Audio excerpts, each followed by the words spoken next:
as you can see behind us, we're at the Kansas State University Beef Stocker Unit, and they're busy doing their spring burns.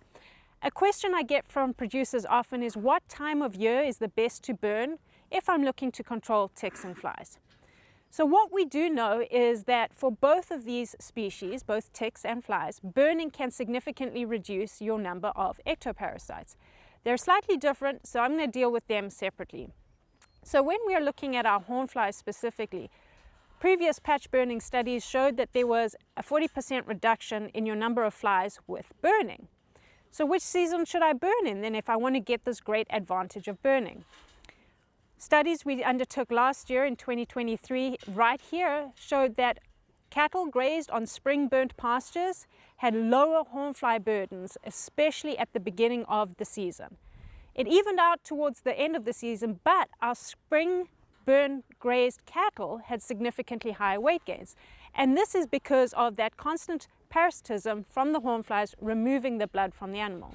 So especially when you're looking at stocker calves where you want to be putting on weight rapidly, burning in the spring reduces your number of hornflies and improves your weight gain. When we're looking at ticks, it gets a little bit more difficult.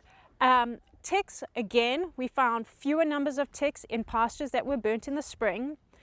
But if you look at spring, summer, late summer, or fall burnt pastures, all of those had fewer numbers than an unburnt area. So for ticks, overall burning is a wonderful way to reduce your tick populations, most effective in the spring. This is because of the life cycle of the tick.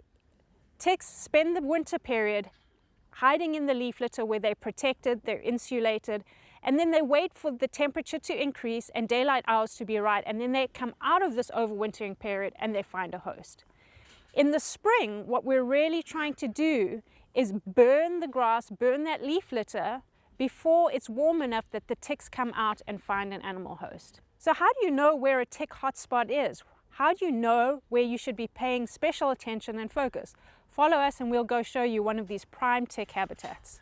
This is what I like to call perfect tick habitat. What we have here is a lot of trees, and especially behind us you see these eastern red cedars. Eastern red cedars produce a lot of water vapor, which makes a really humid environment. When you do a burn, pay special attention to areas like this. These are usually areas which don't necessarily burn as well. The grass may be greener.